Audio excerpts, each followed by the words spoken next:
Hi viewers, good morning. Welcome to Celkon mobiles business breakfast. వరుసగా 8 రోజుల rally తర్వాత మార్కెట్స్లో నిన్న బ్రేక్ రావడం చూస్తున్నాము. అంతర్జాతీయ మార్కెట్ నుంచి వస్తున్న మిశ్రమ సంకేతాలతో పాటు మా మార్కెట్స్లో కొద్దిగా ప్రాఫిట్ బుకింగ్ మనకు కనిపిస్తుంది. 8 సెషన్స్లో ఆల్మోస్ట్ సెన్సెక్స్ 1500 పాయింట్ వరకు లాభపడింది. నిన్న కొద్దిగా వీక్నెస్ మార్కెట్స్లో చూస్తున్నాం. హెవీ వెయిట్స్ మార్కెట్స్ నిన్న డ్రాగ్ చేసినట్టు చెప్పుకోవాలి. దీంతో ఇన్ఫోసిస్ హెవీ వెయిట్స్ ఒకసారి చూసుకున్నట్లయితే ఇన్ఫోసిస్ ఒక 3%, రిలయన్స్ ఒక 2.5%, ఐటీసీ 1.2% నష్టపోవడంతో మార్కెట్స్లో నిన్న డ్రాగ్నెస్ రావడానికి లేకుంటే వీక్నెస్ రావడానికి కారణంగా మనం చెప్పుకోవచ్చు. అండ్ ఎల్ఎన్టీ, ఎస్బీఐ షేర్స్ కూడా లూజర్స్ జాబితాలో నిలిచాయి. మేజర్గా మిడ్ క్యాప్స్లో నిన్న మంచి యాక్షన్ కనిపించింది. సెక్టార్ వారిగా మనం చూస్తున్నాం. గత వారం 10 రోజులుగా ఒక్కొక్క సెక్టార్లో మనం చూసుకుంటూ వచ్చినట్టయితే మంచి ప్రాఫిట్స్ రావడం చూస్తున్నాం. ఒకసారి బ్యాంక్స్ కానివ్వండి, ఒకసారి మెటల్స్ కానివ్వండి, ఒకసారి షుగర్ స్టాక్స్ కానివ్వండి, అలా ర్యాలీని లీడ్ చేసుకుంటూ వస్తున్నాయి. నిన్న మిడ్ క్యాప్స్ ఒకసారి చూసుకున్నట్టయితే బన్పూర్ సిమెంట్స్ ఆల్మోస్ట్ 18%, గ్రాన్యూల్స్ 15% వరకు పెరగడం చూస్తున్నాం. వీటితోడు వెంకీస్ ఒక 17%, ముక్తాడ్ 16%, రాజ్రతన్ గ్లోబల్ వేర్స్ 13%. ఇలా మిడ్ క్యాప్స్ అండ్ స్మాల్ క్యాప్స్లో మంచి యాక్టివిటీ కొద్ది రోజులుగా కనిపిస్తోంది. ఈ నేపథ్యంలో నిన్న మార్కెట్స్ ఒకసారి చూసుకున్నట్లయితే బిలో 75 క్లోజ్ కావడం నిఫ్టీ చూస్తున్నాం. ఒక రకంగా కొద్దిగా ఆందోళనకరమైన పరిస్థితి ఇది. లేకుంటే ఈ వీక్నెస్ ఇంకా ఎంతకాలం పాటు కొనసాగే అవకాశం ఉంది. 7380 ఆర్ 74 బిలో కూడా టెస్ట్ చేసే అవకాశాలు ఉన్నాయని చెప్పి టెక్నికల్ ఎక్స్పర్ట్స్ చెప్తున్న పరిస్థితి. మేజర్గా యూరోపియన్ మార్కెట్స్ విషయానికి ఒకసారి చూసుకున్నట్టయితే యూరోపియన్ మార్కెట్స్లో ఈసీబీ మీటింగ్ నిన్న జరిగింది. మారియో డ్రాగీ వడ్డీ రేట్లను మరింత తగ్గిస్తూ నిర్ణయం తీసుకున్నారు. మార్కెట్స్ను సర్ప్రైజ్ చేసిన నిర్ణయం ఇది. 0.05 నుంచి నెగిటివ్ జోన్లోకి వడ్డీ రేట్లు పడిపోవడం ఒక రకంగా చాలా వినూత్నమైన పరిస్థితి ఇది. అండ్ బ్యాంకింగ్ వ్యవస్థలోకి మరిన్ని నిధులు పంప్ చేయాలని చెప్పి ప్రభుత్వం చూస్తోంది. కార్పొరేట్ బాండ్స్ కూడా మొట్టమొదటిసారిగా కొనుగోలు చేయాలని చెప్పి అక్కడ ప్రభుత్వం నిర్ణయం తీసుకున్న నేపథ్యంలో ఇది ఎలాంటి పరిణామాలకు దారి తీస్తుందో వేచి చూడాల్సిన పరిస్థితి. అండ్ బాండ్ పర్చేస్ ప్రోగ్రామ్ కూడా ప్రస్తుతానికి $60 బిలియన్ ఉన్న బాండ్ పర్చేస్ని $80 బిలియన్ పెంచాలని చెప్పి కూడా ఈసీబీ నిర్ణయం తీసుకుంది. మేజర్గా ఇవాళ ఐఐపీ డేటా రావడం ఒకటి, అండ్ వాళ్ళ ఎస్జిఎక్స్ నిఫ్టీ చూసుకుంటే కూడా ఒక ఫ్లాట్ ఓపెనింగ్కి మార్కెట్ సిద్ధమవుతున్నట్టు చెప్పుకోవచ్చు. 7494 దగ్గర 6 పాయింట్స్ అప్తో ప్రస్తుతం ఎస్జిఎక్స్ నిఫ్టీ ట్రేడ్ అవుతుంది. యూరోపియన్ మార్కెట్స్ మాత్రం నిన్న నిర్ణయం తర్వాత ఆల్మోస్ట్ 1.5% మేర భారీ పతనాన్ని చూసాం. మరొక కమాడిటీస్ మార్కెట్లు చూసుకున్నట్టయితే ఆయిల్ కూడా బాగా పెరిగింది. $40 ఎగువన క్రూడ్ ఆయిల్ ప్రస్తుతం ట్రేడ్ అవుతుంది. గోల్డ్ కూడా ఈక్విటీ మార్కెట్స్లో ఉన్న అనిశ్చితి నేపథ్యంలో అండ్ ఈసీబీ నిర్ణయాలు ఇలా అంతర్జాతీయ పరిణామాల నేపథ్యంలో గోల్డ్లో కూడా మంచి బయింగ్ ఇంట్రెస్ట్ కనిపించింది. నిన్న 1% మేర పెరిగి $1270 దగ్గర గోల్డ్ ట్రేడ్ అవుతుంది. ఓవరాల్గా చూసుకున్నట్టయితే యూరోపియన్ మార్కెట్స్ నుంచి వస్తున్న సంకేతాల నేపథ్యంలో మన మార్కెట్స్ కొద్దిగా ఫ్లాటిష్ అండ్ వీక్ టోన్లో ఉన్నట్టు అర్థం చేసుకోవచ్చు. ఎలా ఓపెన్ అయ్యే అవకాశం ఉంది, ఈ టైంలో ఇన్వెస్ట్ అండ్ ట్రేడర్స్ తీసుకోవాల్సిన స్ట్రాటజీస్ పై మనతో మాట్లాడేందుకు ఇద్దరు అనలిస్టులు సిద్ధంగా ఉన్నారు. Good morning both of you. ECB నిర్ణయం చేసింది, ఇంట్రెస్ట్ రేట్ స్లాష్ చేశారు. మార్కెట్స్ ఒక సర్ప్రైజ్గా ఇది కనిపించింది. అండ్ రాబోయే రోజుల్లో స్టిమ్యులస్ ఆశించిన స్థాయిలో ఉండకపోవచ్చు అని చెప్పి కూడా వాళ్ళ ఓవర్వ్యూని బట్టి మనం అర్థం చేసుకోవచ్చు. ఎలా ఉండొచ్చు ఇవాళ గ్లోబల్ క్యూస్ అండ్ దాని ఇంపాక్ట్ మన మార్కెట్స్ మీద? అదేంటంటే అది కొంచెం షార్ట్ టర్మ్కి మాత్రమే కొంచెం దాని ఇంపాక్ట్ ఉంటుంది. అయితే బట్ ఓవరాల్గా అంటే లాంగ్ టర్మ్లో, ఎందుకంటే అది ఎకానమీ స్లోగా అక్కడ నుంచి మనం చూస్తున్నాం, ఇంతకుముందు డౌన్ ట్రెండ్ నుంచి కొంచెం అప్ ట్రెండ్కి వచ్చింది అనే విధంగా కూడా మనకి మాటలను బట్టి అర్థమవుతుంది. బట్ ఏదైనా కూడా ఈసీబీ నిర్ణయం తర్వాత ఇమీడియట్గా మనకు చూస్తే యూరోపియన్ మార్కెట్స్ దగ్గర +2% క్యాక్ డాక్స్ ఉండేవి, అవి మైనస్లోకి రావడం అనేది కొంచెం ఒక ప్రాఫిట్ బుకింగ్ అనేది అక్కడ కనపడింది. ఎందుకంటే అవి కూడా రీసెంట్గా మంచి ర్యాలీ చూసాము. దాంతోపాటు డో జోన్స్ కూడా ఫ్లాట్గా క్లోజ్ కావడం, తర్వాత ఈ రోజు కూడా కొంచెం డో కూడా మైనస్లో ఉండే అవకాశం ఎక్కువ ఉంది. కాబట్టి మన మార్కెట్కి కొంచెం ఇవన్నీ కూడా ఏంటంటే గ్లోబల్ ఈవెంట్స్ అనేవి కొంత షార్ట్ టర్మ్ ట్రేడింగ్ మాత్రం కొంచెం అడ్డు పడినట్టే అనుకోవచ్చు. ఎందుకంటే నేను చూసాం, మనము 7550 ఆ లెవెల్స్ నుంచి మనకి సస్టైన్ కాలేక నిఫ్టీ బిలో 7500 రావడం చూసాము. అయితే మార్కెట్స్ ఇక్కడ నుంచి కన్సాలిడేషన్లో ఉంటాయి అని నేను కూడా అనుకున్నాము. ఇప్పుడు కూడా అదే విధమైన కన్సాలిడేషన్లో ఉండే అవకాశం ఉంది. నిఫ్టీకి అరౌండ్ 7420 దగ్గర నిఫ్టీకి సపోర్ట్ ఉంటుంది. ఇండెక్స్ బేస్డ్ స్టాక్స్లో నిన్న కొన్ని లిమిటెడ్ స్టాక్స్లో సెల్లింగ్ చూసాము. ఆ సెల్లింగ్ ఈ రోజు కూడా కొనసాగే అవకాశం ఉంది. అయితే మిడ్ క్యాప్లో నిన్న చూసాము, ఇంతకుముందే మీరు అన్నారు మిడ్ క్యాప్లో యాక్షన్ అనే, ఈ రోజు కూడా మిడ్ క్యాప్లో యాక్షన్ ఉండే అవకాశం ఉంది. ఏవైతే బీట్ అండ్ డౌన్ స్టాక్స్ ఉన్నాయో వాటిలో అంతా కూడా బయింగ్ చేసుకోమంటాను. బట్ ఓవరాల్ ట్రెండ్ అయితే మాత్రం బై అండ్ డిప్సే. ఈ షార్ట్ టర్మ్ ట్రెండ్ అంటే ఈ గ్లోబల్ క్యూస్ నెగిటివ్, ఒక ఈ రోజుకి నెగిటివ్ ఉండడం, ఇవన్నీ ఏంటంటే 1 or 2 days ట్రెండ్ అనమాట. ఓవరాల్ ట్రెండ్ పరంగా చెప్పాలంటే ఇంకా మార్కెట్స్ కరెంట్ లెవెల్స్ నుంచి ఇంకా పెరిగే అవకాశం ఉంది. ఇంకా ఇండివిజువల్ స్టాక్స్ విషయానికి వస్తే టాటా స్టీల్ ఒకటి కొంచెం ఈరోజు డే ట్రేడర్స్ హయ్యర్ లెవెల్స్లో సెల్ చేసుకోమంటాను. 290 దగ్గర స్టాప్ లాస్ పెట్టుకోమంటాను. 290 ఆ లెవెల్కి వచ్చినప్పుడు షార్ట్ క్లోజ్ చేసుకోవచ్చు. తర్వాత టెక్ మహీంద్రా ఒకటి కూడా హయ్యర్ లెవెల్లో సెల్ చేయమంటాను. ఇంకా బయింగ్ విషయానికి వస్తే బ్యాంకింగ్ స్టాక్స్, బ్యాంక్ నిఫ్టీ నేను లో నుంచి మంచి రికవరీ చూసాము. ఒక టైంలో 15,200 బిలో వచ్చి మళ్ళీ దానిపైన సస్టైన్ అయింది. కాబట్టి లోయర్ లెవెల్స్లో బ్యాంక్ నిఫ్టీని బై చేసుకోవచ్చు. అదేవిధంగా పొజిషనల్ ట్రేడర్స్ పిఎన్బి లాంటి స్టాక్ని కూడా బై చేసుకోమంటాను. బ్యాంక్ నిఫ్టీకి స్టాప్ లాస్ 15,180 దగ్గర స్టాప్ లాస్ పెట్టుకోమంటాను. 15,300 అండ్ 350కి వచ్చినప్పుడు బ్యాంక్ నిఫ్టీని కూడా లాంగ్ పొజిషన్స్ కవర్ చేసుకోవచ్చు, అది ఇంట్రాడే కోసం. బట్ ఓవరాల్ మార్కెట్ పరంగా చెప్పాలంటే మిడ్ క్యాప్లో యాక్షన్ ఉంటుంది. ఎన్సీసీ లాంటి స్టాక్స్ని మీరు షార్ట్ టర్మ్ కోసం అరౌండ్ 80 ఆ లెవెల్ దాకా రావడానికి అవకాశం ఉంది, బై చేసుకోమని చెప్తాను.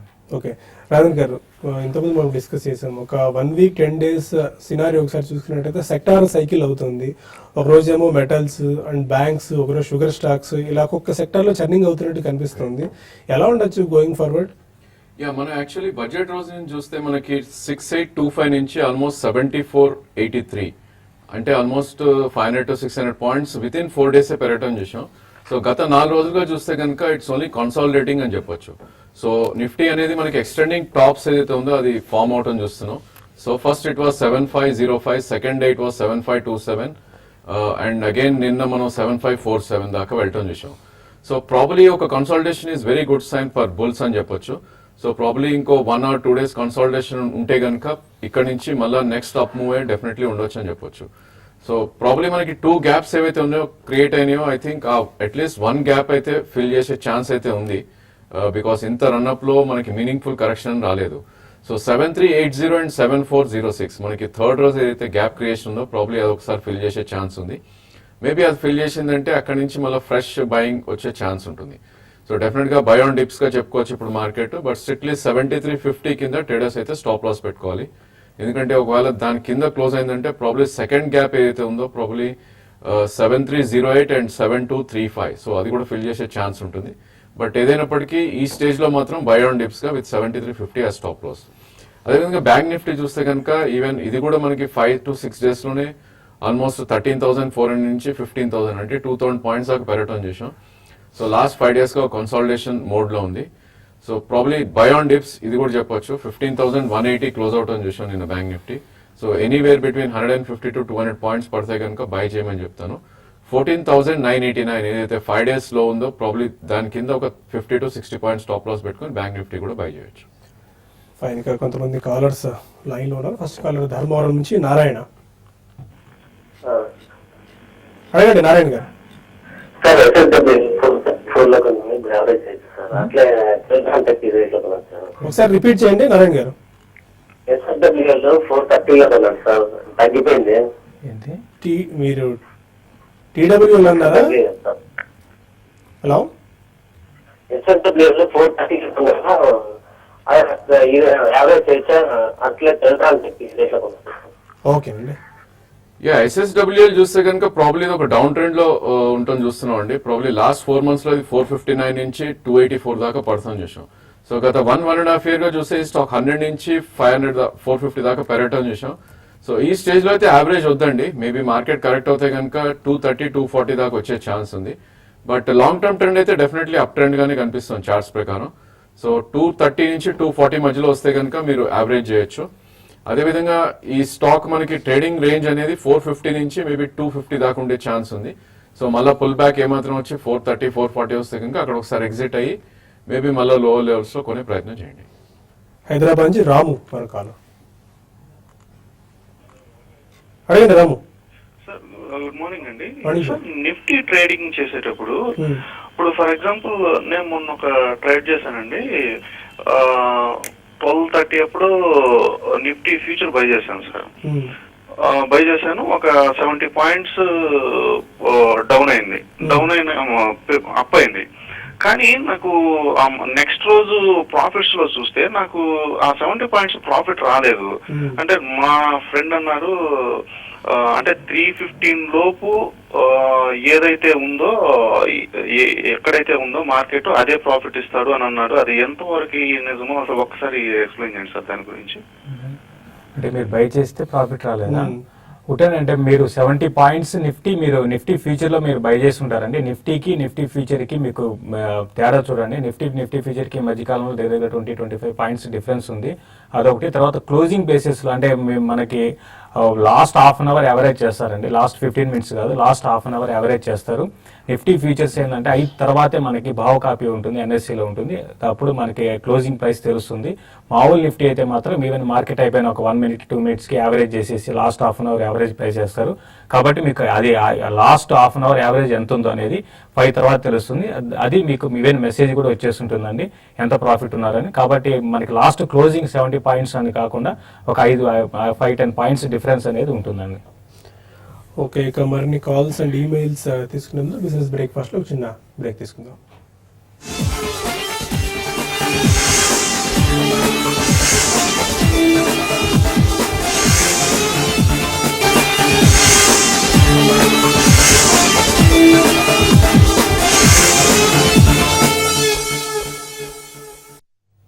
Welcome back to business breakfast. మరో కాలర్ ఒంగోలు నుంచి మోహన్ రావు ఉన్నారు.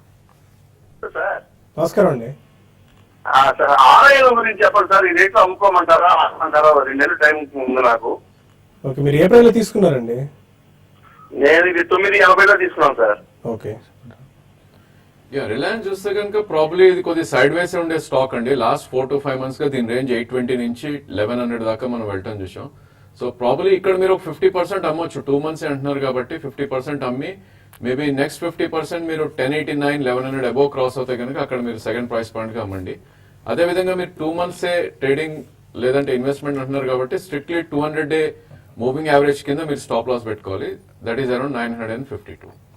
ఇప్పుడే ఒక బ్రేకింగ్ న్యూస్ రావడం చూస్తున్నాను. నిన్న హైడ్రోకార్బన్ పాలసీలు కొత్తగా ప్రభుత్వం ప్రవేశపెట్టింది and big bang oil reforms oil కంపెనీస్కు లబ్ధి చేకూర్చే అంశం ఇది. అన్డిస్కవర్డ్ కానీ లేకుంటే అండర్ డెవలప్డ్ బ్లాక్స్ నుంచి గ్యాస్ వెలికి తీస్తే దీనికి $7 MMBT ఇవ్వాలని చెప్పి ప్రభుత్వం అనుకుంటుంది.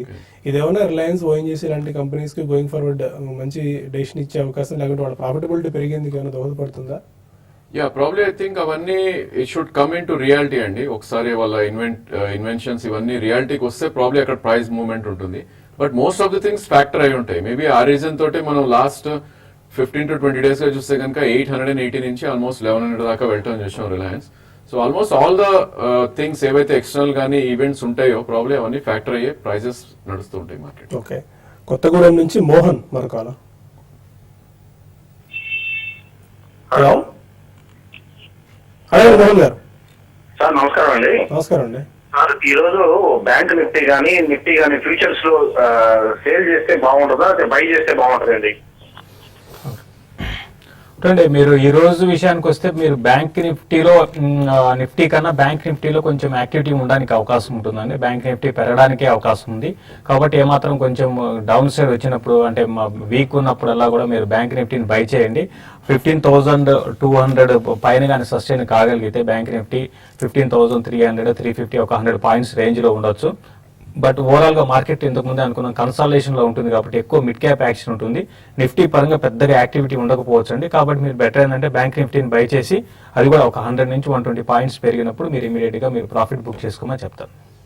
సిద్దిపేట నుంచి రాము మరొకాల. సార్ నమస్కారం అండి. నేను ట్రీ హౌస్ ఎడ్యుకేషన్ తీసుకున్నానండి. అది బాలాగారు కూడా మంచి కంపెనీ అని చెప్పారు. 300 రేంజ్ లో తీసుకున్నాను. ఒకసారి రిపీట్ చేయండి రాము మళ్ళీ.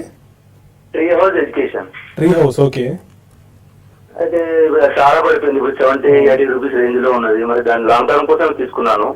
కొద్దిగా ఏమైనా అడ్వైజ్ ఇవ్వండి long term. Tree house consecutive గా వీక్నెస్ కనిపిస్తుంది గత కొద్ది రోజులుగా. మెయిన్ ఇది కొంచెము ఫండమెంటల్స్ బాగా వీక్ అయిపోయినాయండి. ఈ స్టాక్ కి ఇంతకు ముందు అనుకున్న విధంగా ఇక కంపెనీ పర్ఫార్మెన్స్ అనేది లేదు. దానివల్ల ఏంటంటే ఈ స్టాక్ లో కంటిన్యూగా వన్ సైడ్ ట్రెండ్ అనేది చూస్తున్నాం. డౌన్ ట్రెండ్ అది ఆల్రెడీ మనకి 400 లెవెల్ నుంచి ఒక టైంలో కొంచెం ఫండమెంటల్స్ బాగున్నా కూడా తర్వాత రీసెంట్ డేస్ లో బాగా వీక్ అయిపోయినాయి. మరి ముఖ్యంగా ఫైనాన్షియల్ పరంగా కూడా బాగా వీక్ రిజల్ట్ అనేది అనౌన్స్ చేస్తున్నారు. దానివల్ల ఏంటంటే ఈ స్టాక్ లో కరెక్షన్ చూసాము.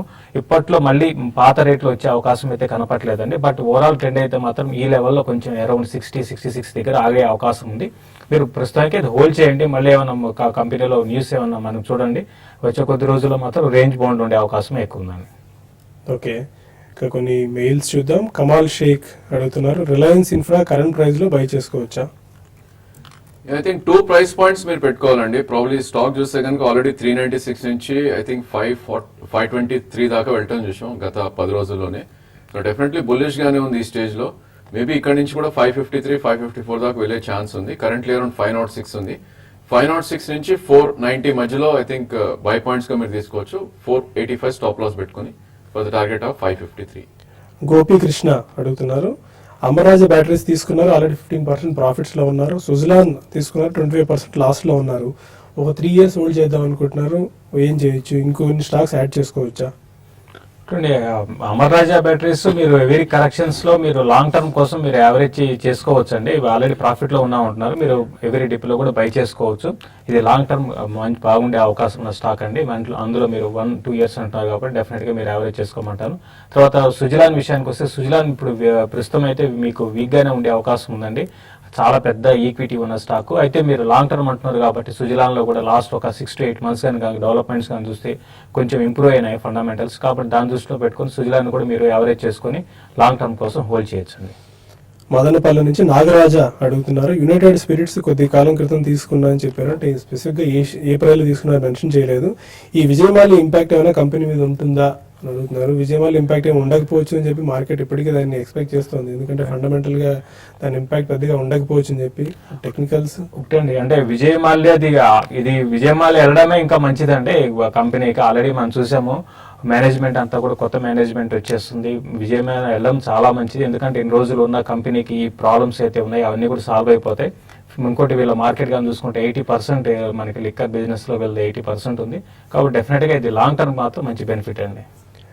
కొయ్యన శ్రీనివాస్ అడుగుతున్నారు, coal India, bank of Baroda present rate లో బై చేసుకోవచ్చా?